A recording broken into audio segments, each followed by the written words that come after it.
Good morning and happy Thursday, San Mateo County. Today is Thursday, November 3rd, and you're watching Sustainability Matters. My name is Camille Lang. I am a resource conservation specialist with the county's Office of Sustainability. Thank you for joining us this morning. Let us know where in San Mateo County you're tuning in from today. We'd love to welcome you into the space. As you do that, let me introduce myself and what we'll be discussing live in this broadcast. Welcome again to our monthly installment of Sustainability Matters, where we bring local specialists in the field to discuss crucial sustainability and climate action topics in the context of San Mateo County.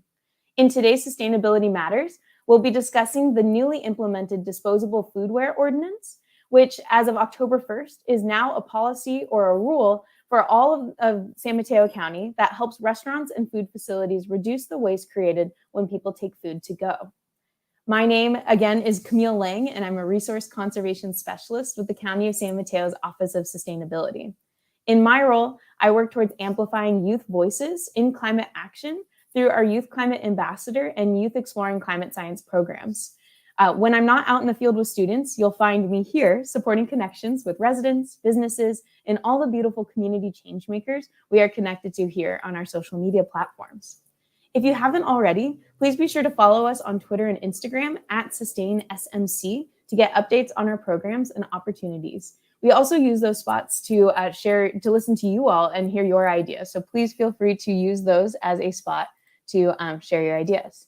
So here again at the bottom, you can see this is our social media handles. Take a moment to follow us. We'd love to stay connected and hear your ideas in those spaces. But before I go any further, I'm curious to know what your favorite way to reduce waste is when you go out to eat. It's really interesting to think about all the different ways that we can reduce waste when we're taking our food to go. So please type in the chat to share with us. What's your favorite way to reduce waste at restaurants? In the Office of Sustainability, our mission is to build a sustainable community that fulfills the needs of the present and the future. And to achieve this mission, we engage directly with communities to understand their needs and to ensure that we deliver programs that are centered with broad input and equity. We also work across county departments to help them to integrate sustainability into their work, and we work extensively with our 20 partner cities. Our programs are designed to bring solutions today, but we're also solving for tomorrow, trying to really look ahead. We have programs that help the county both fight and prepare for climate change. We have programs to help ensure clean energy, water, and air, and that conserve resources for future generations through waste reduction. And we work to create livable communities that have affordable housing near transit that are both bikeable and walkable. To learn more about our programs, feel free to check us out online at sustainability@smc.org. You can see it's smcsustainability.org. There we are, and it's right there on the bottom of the screen if you want to check us out. We have a lot of really cool programs I'm really proud of and would love for you to learn more about them online. Today, we are joined by my colleagues here at the Office of Sustainability to explore and understand what the new disposable foodware ordinance or policy or rule is and why we are so excited and proud of this innovation here in San Mateo County. If you're just joining us, hi again. Welcome to Sustainability Matters. I'm your host, Camille Lang, and today we are discussing waste reduction and the new disposable foodware ordinance that just went into effect in San Mateo County in October. So with that, I've done enough introduction here. Let's get into introducing our panelists for today. I'm joined by my colleague here at the Office of Sustainability, Kevin Liu. Kevin Liu, I'm going to welcome you into the studio. Good morning and welcome. Can you introduce yourself a little bit? Thanks, Camille. Good morning, everyone. I'm Kevin Liu, Sustainability Specialist here with the Office of Sustainability. I work on the waste reduction team here at the office, and I'm part of the Foodware Aware team. Awesome. Thanks for having me. Of course. Thank you, Kevin. Welcome again. We're also joined by Lawrence Nussbaum of Environmental Innovations. Lawrence, good morning and welcome. I'll turn it over to you to introduce yourself a little bit. Good morning, everyone. Hi, I'm Lawrence Nussbaum. I'm a senior consultant with Environmental Innovations. We are a small environmental consulting firm that works mostly with government agencies around the state to implement education and assistance programs that help small businesses improve environmental practices. In San Mateo County, we run the Green Business Certification Program, under the direction of the Office of Sustainability. And we are also the lead entity for implementing the Foodware Aware campaign to help roll out and operationalize the county's disposable foodware ordinance. Amazing. Thank you for your time this morning, Lawrence. So I have so many questions about the new disposable foodware ordinance, and I'd love to talk to you both about it. Starting with Kevin, can you tell us what the new disposable foodware ordinance is and why it's so important? Yeah, absolutely. So as we're seeing that plastic foodware is one of the most common types of plastic found in the environment, a lot of times winding up in our local streams and in the bay, our office worked on a disposable foodware ordinance looking to reduce the use of plastic disposable foodware at its source. And we're learning that plastics are persistent in the environment and they often break down into these smaller particles called microplastic, which contaminates and stays in our waterways and soil and even eventually being consumed by humans. And we're learning that there's a study by the year of 2050, it's estimated that there will be more plastic in the ocean than fish, which is crazy to imagine. What? So, oh my gosh. Yeah. Oh.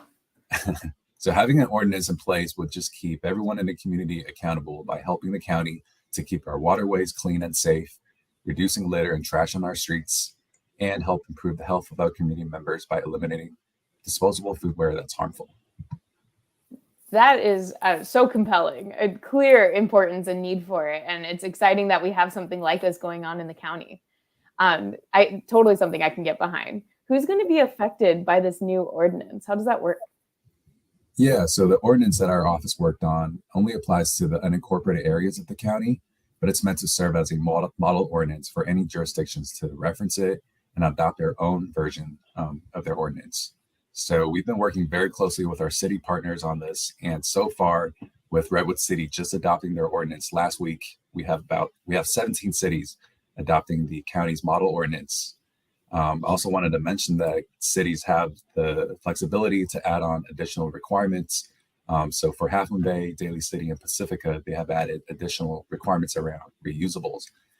So for the full list of cities and their ordinance requirements, definitely check out our website. It's going to have all of that information.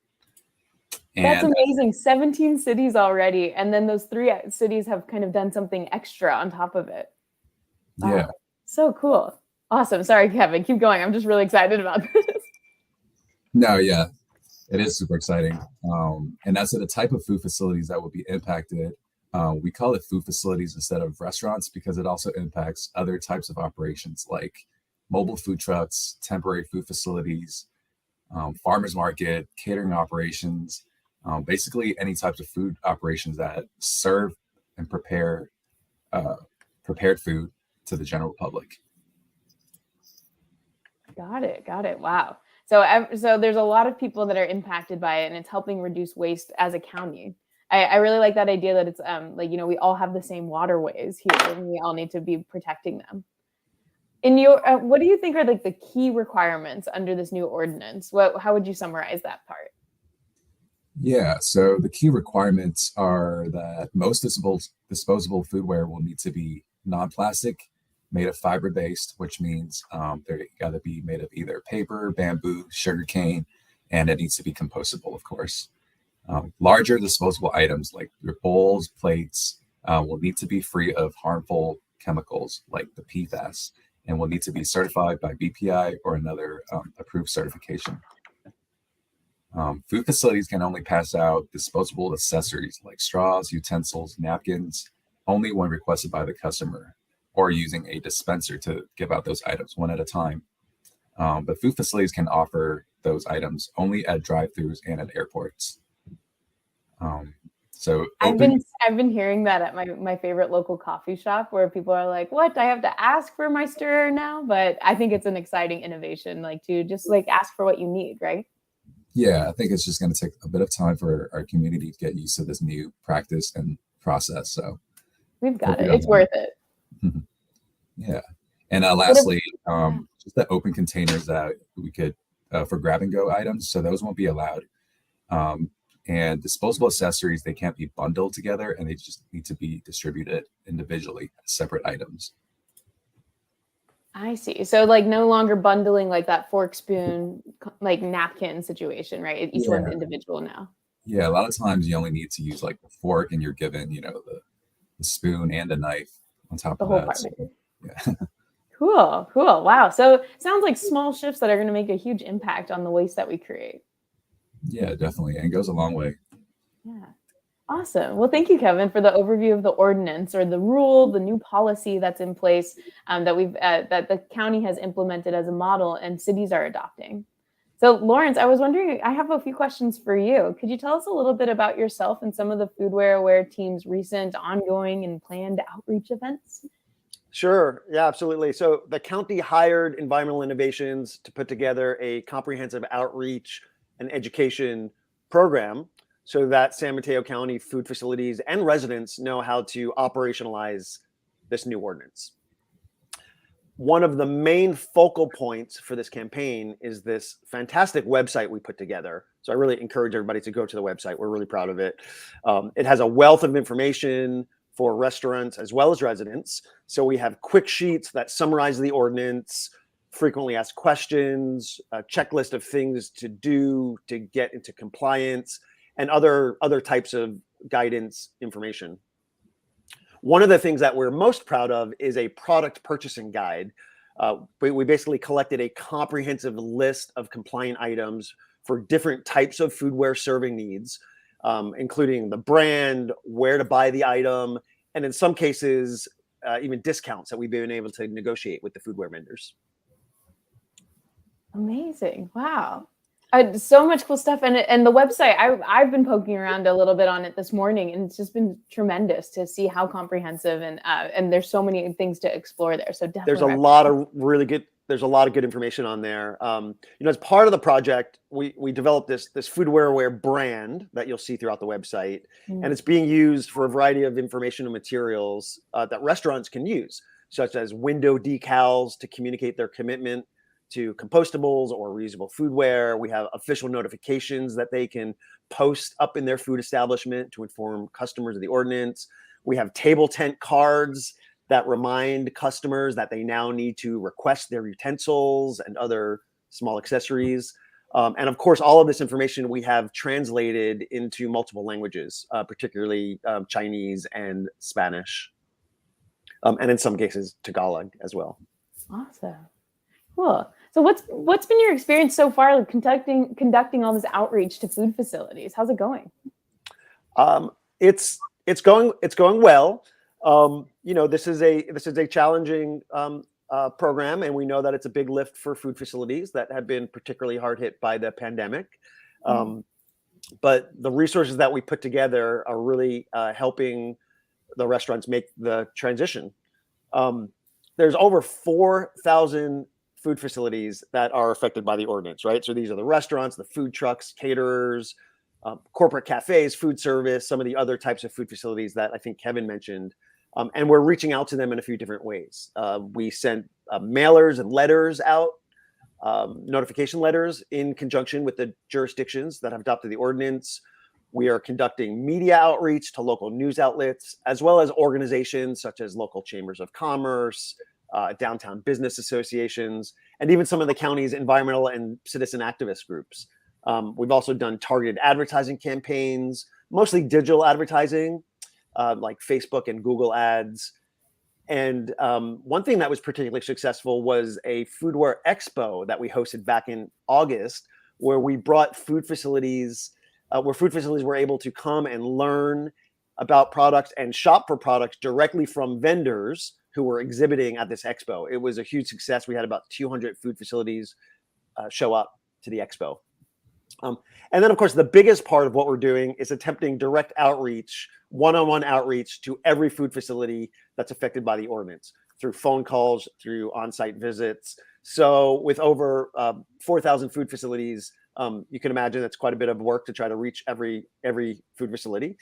We're not able to reach every food facility, but we are committed to trying to reach them.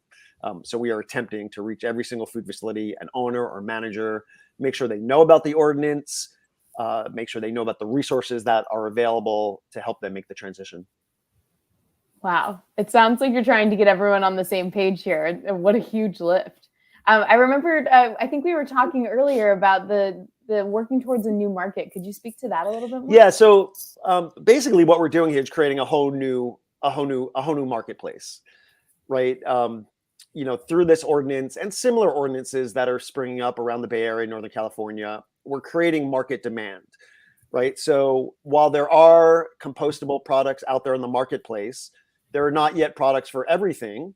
But through these types of ordinances and through this market demand we're creating, the manufacturers and the vendors are now stepping up, and the supply of fiber-based compostable products is greater, and it's increasing week by week. We find out new products that weren't available are now available for food facilities. So, like I said, we know it's a heavy lift for restaurants. We know that the food service sector has been particularly hard hit by the pandemic, and so we want to make this transition as smooth as possible. Our team's here to help, but the food facilities and the restaurants should feel good knowing that we are actually creating a new market that is going to have huge impacts, not just in our San Mateo County region, but throughout California, throughout the country, and throughout the world, really, because we are creating this market demand that is now being provided by manufacturers, vendors, and distributors. Wow. Oh my gosh. Talk about an impact. My goodness. Cool. I was wondering if you could share some of your highlights from the campaign so far. It sounds like you've gotten to know so many people in food facilities through this process, doing the outreach. Absolutely. I mean, one of the greatest highlights is really working with the food facilities and their willingness to make the change, to be creative and innovative in how they serve food, how they merchandise food, right, in a new way, without a see-through plastic container, right? So how are people going to know what's in the container? So we're coming up with innovative ways to do that. And also just how they communicate and interact with their customers in general to have an overall better food experience. So working with the food facilities has definitely been a highlight, and getting to know all these amazing food service businesses in the county has been really rewarding. One of the highlights of our work is also working with community-based organizations. So what we refer to as CBOs. And they've helped us reach out to some of the more hard-to-reach businesses, some in vulnerable communities or businesses that maybe have particular language needs or even cultural barriers that make it more difficult for them to get the information they need to comply with the ordinance. So one of these community-based organizations is the Peninsula Chinese Business Association, and they are a highly effective organization that is already very connected and has very good relationships with many of the county's Chinese-owned businesses. So they are helping us do the outreach. They're actually going door to door and meeting with pretty much every single Chinese-owned business in the county. They're just an amazing organization that we're privileged to work with. Another organization is called Plastic Free Future, and they are an organization that's well-versed in plastic reduction opportunities, and they specialize in outreach and assistance specifically to the Latinx community. So again, that organization is helping us reach out to Latinx-owned businesses, and again, going door to door, meeting with the business owners, really providing a detailed level of technical assistance to help them make the change. Wow. Those community-based organizations, I think, are some of the most impactful work that we get to see in our office as well. So it's great to hear that there's so many involved in supporting this ordinance implementation and the outreach. Absolutely. So I think it would be hard. It would hard for us to be as effective as we are being, especially for these hard to reach communities, without the help of these local organizations that really know their community and know how to communicate with them and get them the information they need. It's amazing. One thing I do want to mention is that, another highlight that we're able to bring to the restaurants and food facilities are the incentives that we have available through the program.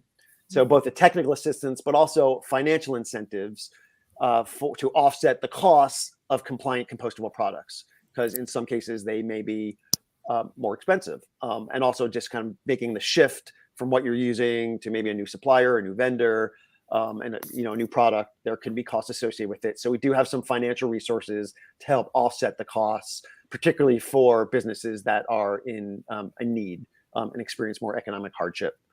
We also have incentives and technical assistance through our partner, Rethink Disposable, who is helping restaurants incorporate more reusable foodware in their operations, which is really the most sustainable solution of all, because It eliminates single-use waste altogether, and it saves the restaurant money over the long term because they don't have to keep buying disposable products. Wow, amazing, amazing. There's so much going on. It sounds like really rewarding work to be a part of at the moment. Thank you for talking more about it and giving us a little inside scoop of like how it's going and the highlights of it. Absolutely. It is rewarding. Yeah. It's challenging work. It's important work. It's impactful work, and it's definitely rewarding. Yeah, you're speaking our language here with sustainability. It's it's challenging but so rewarding when we get to see this long-term strategic effect, right? When we make these choices together, and it sounds like all hands on deck too. That's really inspiring. It's not just one person, one organization that's doing all of this. It's everyone together that makes it effective. Before we go, I wanted to turn it over to both of you. What do you recommend our viewers do next? Kevin, I'll start with you. What do you recommend? Yeah, to our viewers here today, I definitely recommend learning more about our ordinance and understanding what the new requirements mean. You can do so by checking out our website. It has everything on there. It has a summary, so you don't have to read through the full text of the ordinance. When you're out eating, don't forget to request your accessories like straws, napkins, only when you absolutely need them. Make sure you're taking only what you really need at the self-serve stations and dispensers. And if you can, we really encourage you to bring your own reusables instead of using the single-use disposables. And after you're done with your meal, make sure you properly sort and dispose your foodware accordingly. That's awesome. Thank you. Lawrence, what do you recommend? Sure. I definitely echo Kevin's recommendations for residents and citizens. There's a lot that you can do personally to influence this whole movement and help this ordinance in particular be successful. If there are owners of food businesses or managers of food businesses here on this call, or if you have relationships with local restaurants, maybe there's family, friends, or just members of your community, make sure they know about the ordinance, and please encourage them to get in touch with our Foodware team, because we are here to help. We have excellent resources available to do so, and we want to make this transition as easy as possible and as impactful as possible. So please encourage food facilities to get in touch with the Foodware team. We have the hotline email down below, foodware@smcgov.org. And so that's a good way to reach us and to get in touch. Fantastic. And we also have a hotline phone number as well. So you can call the hotline anytime. It gets channeled through to our Foodware team. So we are here to answer your questions, help you figure out how to make the transition and find the right compliant products that meet the needs of your food facilities. So help us spread the word. Fantastic. Thank you. Well, gosh, I've learned so much today, and I thank you both for joining us. Everything that we do together seems to be so comprehensive and collaborative when we learn a little bit more, and there's a little bit more education and reasoning behind it. So, it's not just cleaning up our waterways. It's not just making sure things go into the right bin. It's when we do that all together that we see that sustainable future. So thank you both for your time today. And I just wanted to let you share your final thoughts before we say goodbye. Any final thoughts, Kevin? Nope. Just make sure you check out our website. It has a vast suite of resources that we spent a lot of time developing. And yeah, check out our social media pages too. Cool. Thank you. Lawrence, final thoughts before we say goodbye today? Sure. We'll just summarize it. Plastic is everywhere. It's a huge issue, but there's lots of great solutions. So remember to be foodware aware. Wow. Oh my gosh. Well, thank you both so much. I'm going to say goodbye to you both for today. Thank you again for your time and teaching us so much about the new ordinance and how to stay connected and learn more about it together. Thank you both. Thank you so much. Of course. All right. So thank you everyone for joining us this morning to discuss the waste we create and what is being done to help all of San Mateo County reduce that waste at restaurants and food facilities with the county's Office of Sustainability and Environmental Innovations. Stay connected and involved in our work by following us on Instagram, Twitter, or YouTube at SustainSMC, which you can see on the bottom here. You can find more information about the County Office of Sustainability and the work we do by visiting our website as well, which is smcsustainability.org. Really quick before we go, our behind the scenes guru, Rachel Launder, it's her second to last day today. I just wanted to give her a shout out. The work that she does behind the scenes is tremendous and means so much to me. I've learned so much from her, and we wouldn't be able to communicate and stay connected with you all if it wasn't for her work. So thank you, Rachel. We wish you the best as you head on to your next adventure. Thanks everyone for tuning in today, and we'll see you next time. I'm Camille Lang, and this has been Sustainability Matters.